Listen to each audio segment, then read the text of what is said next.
Hi everyone, আসসালামু আলাইকুম। সবাই কেমন আছেন? আলহামদুলিল্লাহ, আল্লাহর অশেষ রহমতে আমরা সবাই ভালো আছি। আবারও রান্নাঘরে চলে আসলাম। কি করব বলেন, আমাদের তো জায়গাটাই হচ্ছে রান্নাঘর। মহিলাদের সবথেকে প্রিয় জায়গা হচ্ছে রান্নাঘর। আর প্রিয় না হলেও আমাদের রান্নাঘরে আসতেই হবে। যারা পছন্দ করি তারাও রান্নাঘরে আসতে হবে, আর পছন্দ না করলেও রান্নাঘরে আসতে হবে, কারণ মহিলাদের রান্নাঘরে না এসে কোনো উপায় নেই। তো যাই হোক, আমি আবার রান্নাঘরে চলে এসেছি। আপনাদেরকে আজকে হাঁস রান্না করে দেখাবো। তো আমি চুলায় একটা কড়াই বসিয়ে ভালো করে সরিষার তেল গরম করে নিয়েছি, আর এর মধ্যে এখন পেঁয়াজ কুচি দিয়ে দিয়েছি। পেঁয়াজ কুচিটা একটু স্বচ্ছ হওয়া পর্যন্ত অপেক্ষা করে এরপর আমি এর মধ্যে আদা রসুন দিয়ে দিয়েছি। 1 টেবিল চামচ পরিমাণ আদা আর 1 টেবিল চামচ পরিমাণ রসুন বাটা দিয়ে দিয়েছি।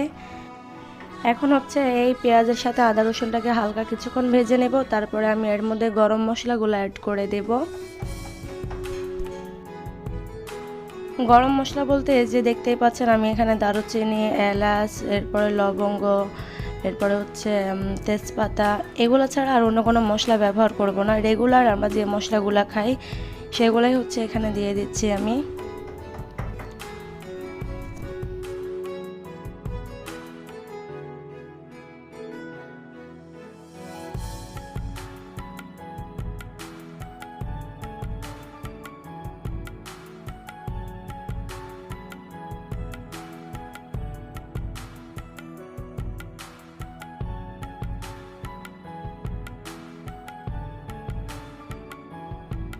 গরম মশলাগুলোকে পেঁয়াজ আর আদা রসুনের সাথে কিছুক্ষণ ভেজে নেওয়ার পরে আমি এর পর্যায়ে আমি এখন গুঁড়া মশলাগুলো দিয়ে দিচ্ছি। এর মধ্যে আমি দিয়ে দিয়েছি 2 চামচ পরিমাণ লাল মরিচের গুঁড়া, এরপরে 1.5 চামচ পরিমাণ হলুদের গুঁড়া। আর লাল মরিচের গুঁড়াটা আপনাদের স্বাদ মতো দিবেন। হাঁসের মাংস, তারপরে খাসির মাংস, এগুলো কিন্তু একটু ঝাল না হলে ভালো লাগে না। এরপর আমি এর মধ্যে 2 চামচ দিয়ে দিয়েছি ধনিয়া জিরার গুঁড়া।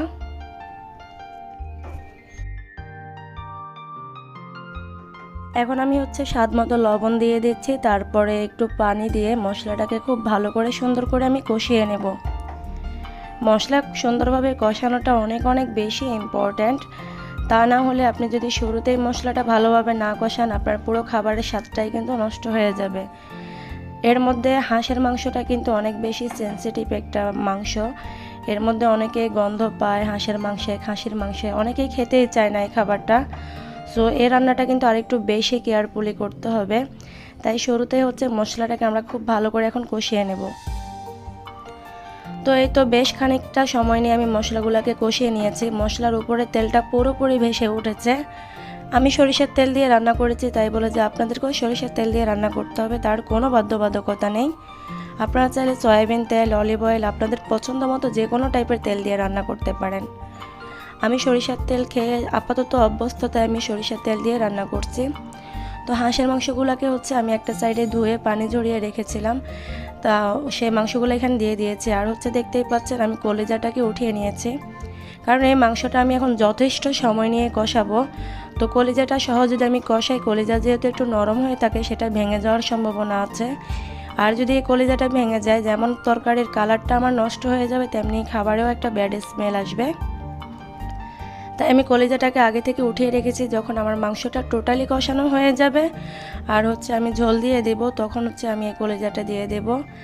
আর আমার মনে হচ্ছে আমার হাঁসের মাংস অনুসারে আমার কড়াইটা একটু ছোট হয়ে গিয়েছে। অসুবিধা নেই, সেরকম যদি মনে হয় তাহলে আমি এটা চেঞ্জ করে নেব।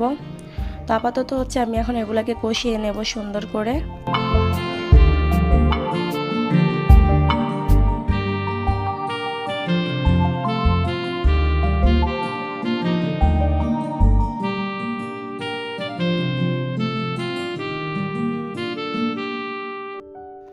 প্রায় 7-8 মিনিট রান্না করার পরে দেখতেই পাচ্ছেন এই মাংস থেকে কিন্তু অনেকটাই পানি বের হয়ে এসেছে, মানে ঝোল বের হয়েছে।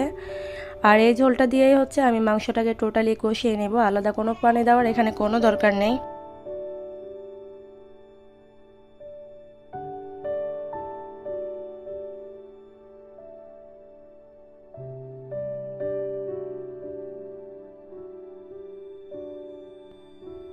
তো আমার মাংসগুলা কষানো হয়ে গিয়েছে। আমি মাংসগুলাকে অন্য একটা হাঁড়িতে ট্রান্সফার করে নিয়েছি, কারণ এরপরে যে আমি এখন আলু দিব, ঝোল দিব, সো ওই কড়াইটাতে আমার আর হবে না। তাই আমি আরেকটু বড় একটা হাঁড়িতে নিয়ে নিয়েছি। এখন মাংসগুলোকে আরও একটু কিছুক্ষণ নাড়াচাড়া করে এর মধ্যে আমি আলু দিয়ে দিব। আলু দিয়ে আবারও কষিয়ে নেব, কষিয়ে দেন আমি এটা সিদ্ধ হওয়ার জন্য ঝোল দিয়ে দিব। আর আমি এখন সিলিন্ডার চুলায় রান্না করছি, কারণ এতক্ষণ আমার গ্যাসের চুলায় গ্যাস ছিল না, লাইনের গ্যাসে। আর এখন দেখা যাচ্ছে একটু একটু করে গ্যাস চলে আসছে। তো পুরোপুরি গ্যাসটা চলে আসলে আমি হাঁড়িটা আবার লাইনের গ্যাসের চুলায় আমি এটাকে ট্রান্সফার করে নেব।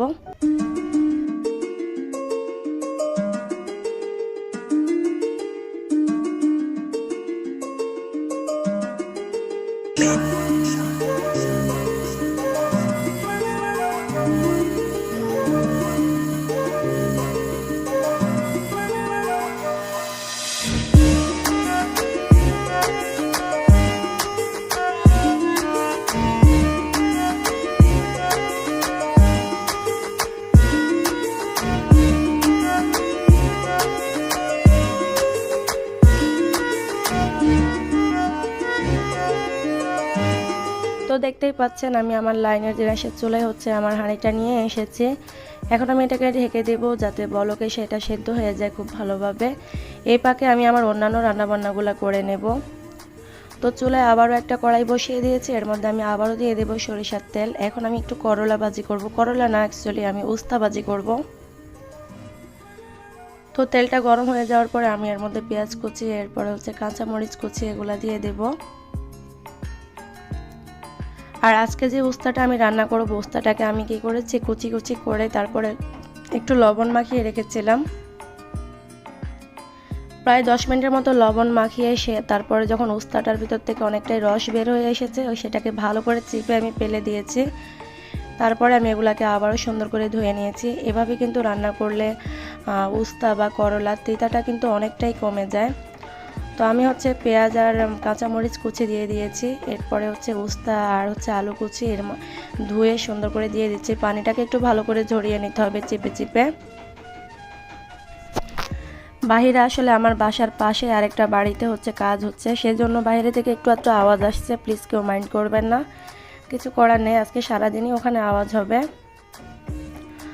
তো আমি এই যে আলু আর উস্তা কুচি দিয়ে দিচ্ছি। আর উস্তাগুলোকে তো বলেইছিলাম কিভাবে লবণ দিয়ে আমি তিতাটা বের করে ফেলে দিয়েছি। যদি কখনো সুযোগ হয় আমি অ্যাকচুয়ালি কিভাবে তিতাটা পেলে সেটাও আপনাদেরকে ডিটেলসে দেখাবো, আজকে মুখে বলে দিয়েছি। এখন এর মধ্যে আমি হলুদ দিয়ে দেব, তারপরে সামান্য একটু ধনিয়া জিরা গুঁড়া দিয়েছি আর লবণ দিয়ে দেব। এই ধনিয়া জিরা গুঁড়াটা না দিলেও চলে, আমি আসলে খুব কমই দিই, আজকে সামান্য একটু দিলাম। এরপর আমি এর মধ্যে লবণ দিয়ে তারপরে আমি এগুলাকে ভেজে নেব, ঢাকনা দেব না। আর লবণটা কিন্তু এই পর্যায়ে অবশ্যই বুঝে দিতে হবে, যদি আপনি লবণ দিয়ে উস্তার তিতাটা বের করেন তখন কিন্তু উস্তার ভিতরে অনেকটাই লবণ ঢুকে যায়। সো এই পর্যায়ে কিন্তু বেশি লবণ দেওয়া যাবে না, জাস্ট একটু আলুর পরিমাপে লবণটা দিলেই হবে। এখন আমি এগুলাকে আর ঢেকে দিব না, এইভাবেই চুলা রাসটাকে মিডিয়ামে রেখে একটানা ভেজে নেব। কারণ এই উস্তাটাকে যদি আমি এই মুহূর্তে ঢেকে দিই তাহলে উস্তার কালারটা কিন্তু চেঞ্জ হয়ে যাবে। আর ঢেকে না দিয়ে রান্না করলে মিডিয়াম আছে যদি আপনি একটানা আস্তে আস্তে নেড়ে চেড়ে ভাজতে থাকেন, আলুটা যেমন সিদ্ধ হয়ে যাবে তেমনি উস্তার কালারটাও কিন্তু খুব সুন্দর সবুজ থাকবে।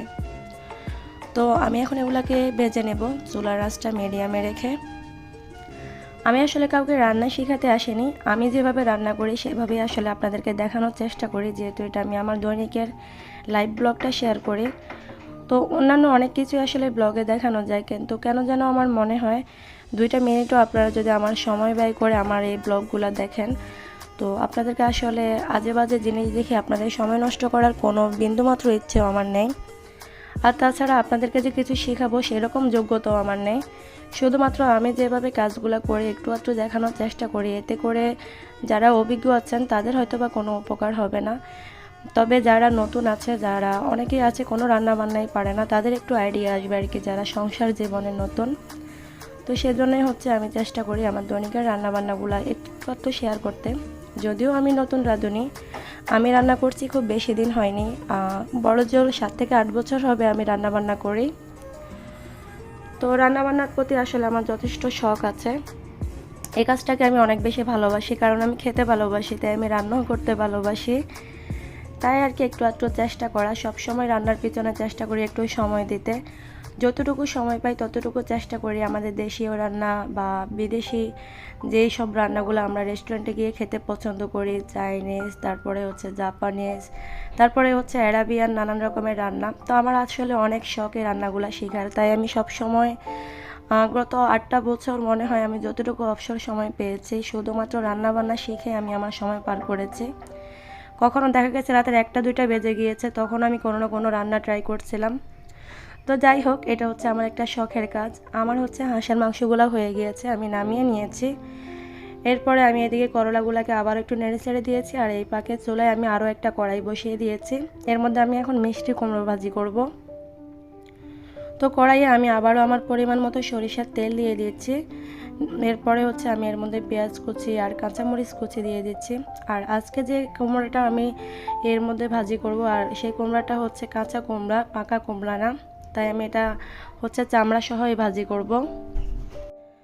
আসলে হচ্ছে শেখার কোনো বয়স নেই, আমি এটাই মনে করি। আমার মনে হয় আমি যতদিন বাঁচবো, শুধু রান্না বান্না না, আমার যে কোনো কাজই শেখার অনেক ইচ্ছে। তো যেটাই আমার কাছে ভালো লাগে, কারো কোনো কিছু বা কেউ যদি দেখি আমার চোখের সামনে আমার পরিচিত কেউ একটা কাজ পারে যেটা আমার কাছে ভালো লেগে গিয়েছে, আমি কিন্তু তখন আর মুখে লজ্জা রাখি না, তার কাছ থেকে সেটা শিখে নিই। আসলে শিখতে অনেক বেশি ভালো লাগে। আমরা গৃহিণীরা যখন রান্নাবান্না করে অবসর সময়টুকু পার করি, তখন কিন্তু আমরা অন্যকে নিয়ে গসিপ করি, অনেকেই আর কি, সবাই না, সবার মধ্যে আবার এই ধরনের স্বভাব নেই। মানুষকে নিয়ে সমালোচনা, তারপরে হচ্ছে দেখা গেছে কেউ সিরিয়াল দেখে সময় কাটানো, এক একজনের অবসর সময় এক একভাবে কাটায়। তবে আমার কাছে সেটা ভালো লাগে না। আমি আমার রান্নাবান্না বা সংসারের কাজ সারার পরে কিছু না কিছু কাজ শেখার পেছনে সময় দিতে আমি অনেক পছন্দ করি, কারণ আল্লাহ তাআলা আমাদেরকে যতটুকু সময় দিয়েছে তার সাথে পাশাপাশি হচ্ছে আমাদেরকে জ্ঞান দান করেছে। তো এই সময়টুকু কাজে লাগানোটাই হচ্ছে আমাদের কাজ। আমাদের মতো করে সবাই যদি অবসর সময়টা এভাবে গান বাজনা, সিনেমা, তারপরে হচ্ছে সিরিয়াল দেখে কাটাতো বা অন্যকে নিয়ে গসিপ করে কাটাতো, পৃথিবীর সবাই যদি এরকম হতো, তাহলে আজকের পৃথিবীটা কিন্তু এতটা উন্নত হতো না। আদিম যুগের পৃথিবীটা কেমন ছিল আর আজকের যুগের পৃথিবীটা কেমন, হাজারো মানুষের কঠিন পরিশ্রম, তারপরে হচ্ছে আরামবিহীন দিন কাটানো, রাত কাটানোর ফলে কিন্তু আজকের এই পৃথিবী। সো আমিও মানুষ, আমারও কিছু দায়িত্ব আছে, আমাদের সবারই দায়িত্ব। তো অবসর সময়টা আসলে ফালতু কাজে ব্যয় না করে সবসময় চেষ্টা করা উচিত কিছু না কিছু কাজ করা। তো আমি এর মধ্যে হচ্ছে হলুদের গুঁড়া, একটু ধনিয়া জিরা গুঁড়া, একটু লাল মরিচের গুঁড়া, আর হচ্ছে সামান্য একটু গরম মশলা গুঁড়া দিয়ে দিয়েছি, স্বাদ মতো লবণ দিয়ে দিয়েছি, আর একটুখানি পানি দিয়ে মশলাটা কষিয়ে নিচ্ছি। সামান্য গরম মশলা দিয়ে হচ্ছে মিষ্টি কুমড়োটা ভাজি করলে বা আমরা যখন মিক্সড সবজি ভাজি করি, একটু গরম মশলা দিয়ে হচ্ছে সেই ভাজিটা করলে অনেক বেশি ভালো লাগে আমার কাছে। তো এই তো আমি লবণটাও দিয়ে দিয়েছি। সব কিছু দিয়ে হচ্ছে আমি এখন মশলাটাকে একটু ভালো করে কষিয়ে নেব। আসলে আমি কাউকে জ্ঞান দিচ্ছি না, আর জ্ঞান দেওয়ার মতো ততটুকু ক্ষমতা বা যোগ্যতা কোনোটাই আমার নেই, শুধু যতটুকু মনে হলো ততটুকুই বললাম। তো আসলে আমি অনেক কিছু পারি সেরকম কিছুই না, আমি কিছুই পারি না, জাস্ট মুখে বলছি আর কি। দু একটা যা পারি সেটা একটু ট্রাই করি, বিশেষ করে রান্নাবান্নার প্রতি আমার আগ্রহটা বেশি। তো আসলে আমি চেষ্টা করব হয়তো বা আপনাদের সাথে মানে নানা রকমের রেসিপি শেয়ার করা, যা যা আমি বাসায় তৈরি করি। আসলে আমার বাসায় হচ্ছে ছোট দুটো বাচ্চা আছে, তো ওদেরকে সামলিয়ে আসলে অনেক কিছুই হচ্ছে ক্যামেরার আড়ালে করে ফেলি। ক্যামেরা চালু করে হচ্ছে ক্যামেরার সামনে কাজ করা অনেকটাই হচ্ছে ঝামেলার, আর অনেক সময় হচ্ছে বাবুরা সময়ও দেয় না। ক্যামেরার সামনে কাজ করতে হলে যেভাবে গুছিয়ে কাজ করতে হবে সেভাবে অনেক সময় সুযোগ হয় না। তো ইনশাল্লাহ চেষ্টা করব আমার সমস্ত রেসিপিগুলো একসময় আপনাদের সাথে তুলে ধরার।